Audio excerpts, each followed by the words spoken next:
All right, let's talk to the Diddy as we talk to Ray Didinger every single Monday at this time, win or lose.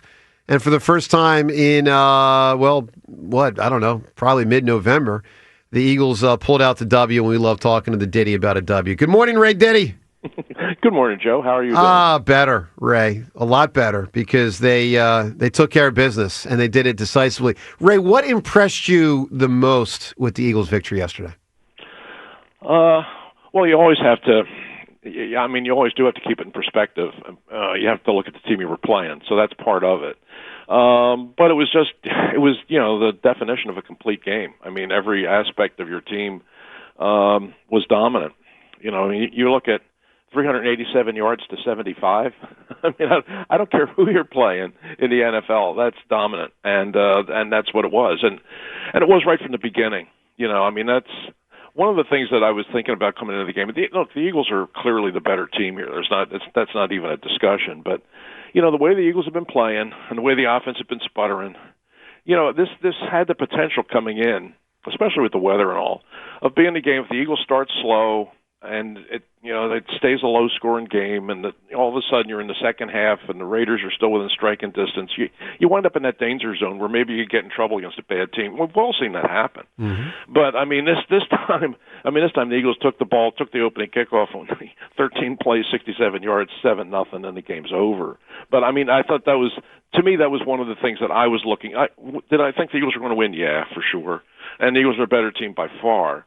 But what I was looking at was, okay, will they just jump on this team right at the beginning and establish the fact that it's their day and have control completely for 60 minutes? That's what I was looking for, that first possession. If it had been a 3-and-out, it would have been sort of a roll your eyes and uh-oh.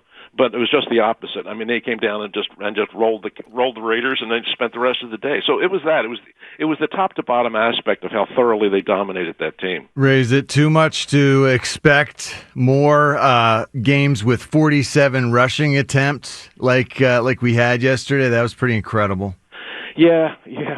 47 rushes to 18 passes. I don't know if we'll see that again. But I do think that there's something to be said for that. Sure. I mean, there were a couple things that you could take away from this, and again, factoring in the idea of how bad the Raiders are. I mean, that's just sort of out there, and we all accept that. Yeah. But looking at it from the Eagles' standpoint, I think there are a couple things you can take away. One is the fact that this is a much better team when they can run the football and commit to running the football.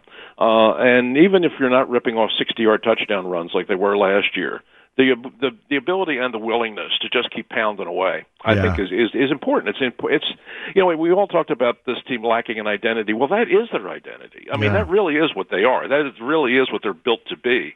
And they really have to commit to that fully. And yesterday they sure did. So that's one thing. I think the running the ball is a big part of this team playing up to expectations. The other part of it is following up in the same thing as running the ball is letting the quarterback run the ball. I mean, it wasn't like that was almost exactly kind of what we've all talked about with Hurts. We're not asking him to run it 20 times. We're not asking him to run it for 100 yards. But I mean, 7 rushes for 39 yards. I mean, they were effective. They were important, and that has to be part of the offense moving forward too.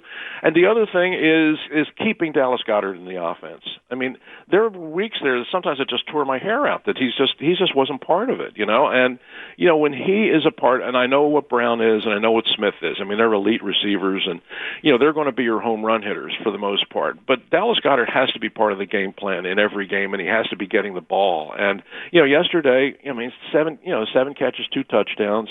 I mean, that's and the last 2 games, 13 catches for almost 150 yards. I mean, he has to be a big part of the offense every week, I think. The defense, of course, it's setting records. 75 yards, 75 total yards in a game is something I didn't even think was possible. But this defense, it's hard to measure the intensity, but it just seems like they're at a new high in terms of intensity and toughness, Ray. And it just feels like this really is going to be a great defense for a long time moving forward, assuming we can keep some of these young guys in-house, Ray. Yeah, but, I kind of think so. I mean, they've got the foundation for that. Oh, They've got the pieces for that. And, I mean, you did this. I mean, you're right. I mean, 75 total yards. And, again, fully understanding what the Raiders are at this point. Still, 75 yards. Are the Raiders the worst team in the NFL, Ray? Oh, yeah, I think so. I think so, too. I think so, too. I mean, I hate to say that considering, you're an alum, but, I mean, that is what they are. And I mean, I'm watching that team and I'm thinking, oh man, this team is terrible. And I'm just thinking, if Al Davis, Al Davis must be spinning in his grave. This team is the opposite of everything Al Davis believed his football team should be. Dominant on the big and intimidating and dominating on the offensive line, explosive, big plays, offensive. Big pass rushers. Well, I've got Max Crosby, who's the one salvageable player on the team.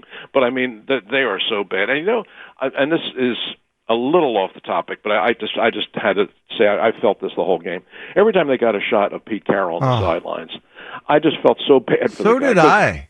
I felt so bad because I got to know him when I was at NFL Films. I was involved in a few projects with him, and he is the nicest guy in the world. And if he had just stayed retired, if he had just stayed out, I think he would have gone to the Football Hall of Fame. I really do. I mean, if you look at his career, sure. I mean, you talk about all those 14 years in Seattle, 10 times in the playoffs, 606 winning percentage, wins 1 Super Bowls, comes up 1 yard short of making it 2. I mean, he had a very arguable case for the Pro Football Hall of Fame. I mean, but now you never even hear him mentioned after this. And it's sort of what happened with George Seifert. If George Seifert had never come back after his time with the 49ers. He left the 49ers with the highest winning percentage of any coach in the history of the NFL. I mean, he was higher than Madden, Lombardi, all of them. And if he had just stayed retired, he'd be in the Hall of Fame now. But he made the decision to come back to Carolina, had that terrible season that he went out on, and now you never even hear him mentioned. And I think this is liable to be.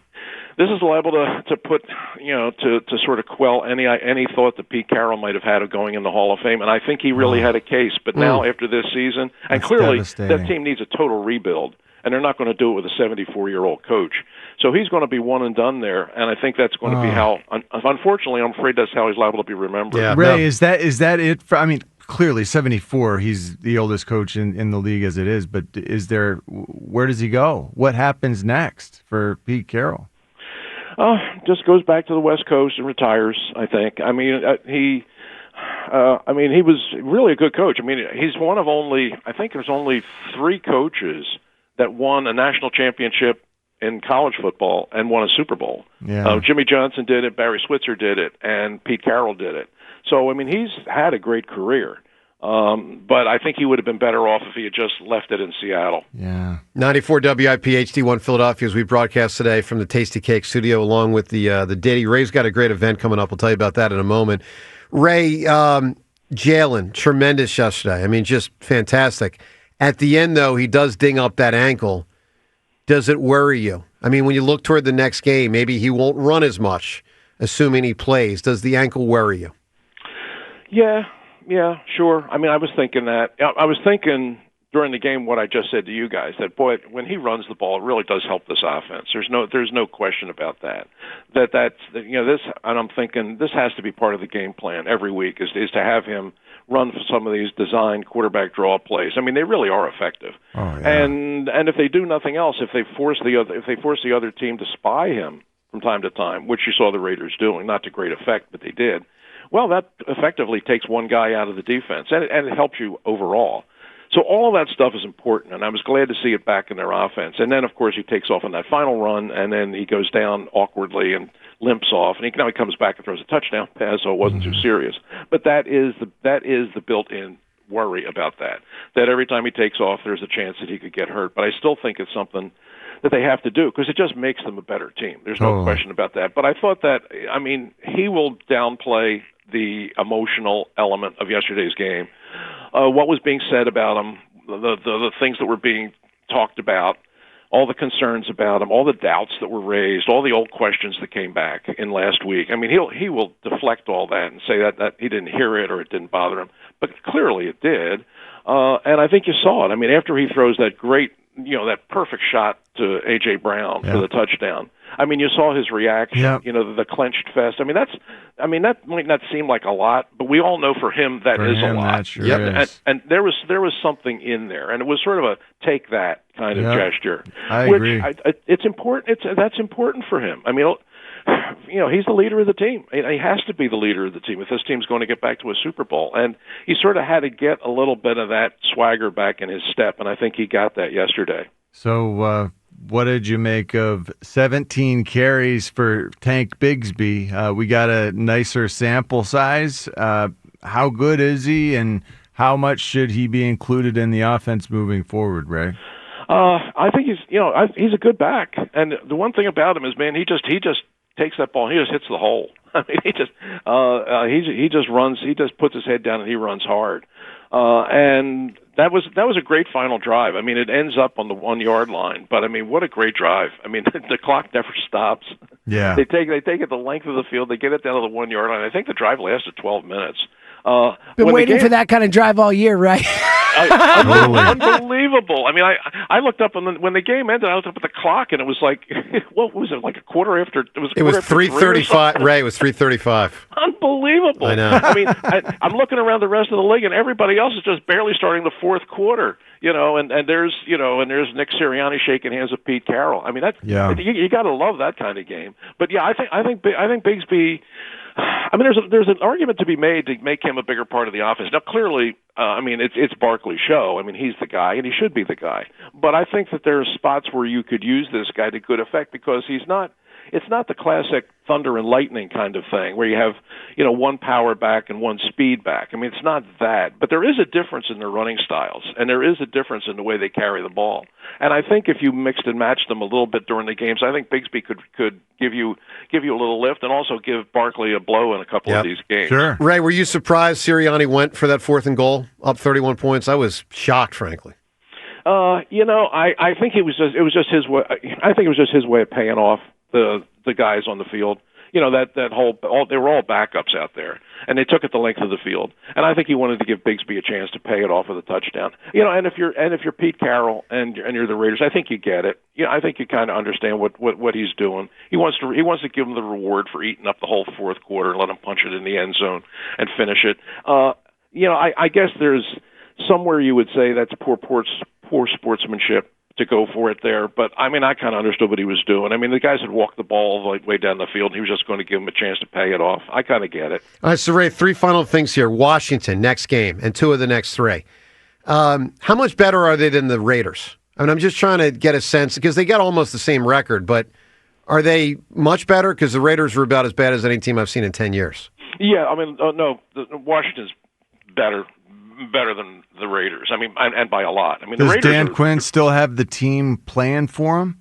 Seem to. I want to go back and look at their game against the Giants, but it seems to. Yeah, they seem to be playing hard for him, and I think they got better players. And that's a big difference. And the fact playing is that they hard, can go, better guys. I mean, they can go on the road, and not that the Giants are great either. They're not, but they go on the road and they win a tough game against the Giants. I mean, they're still playing hard. They're still giving you an effort. With just a few exceptions, you couldn't say that about the Raiders.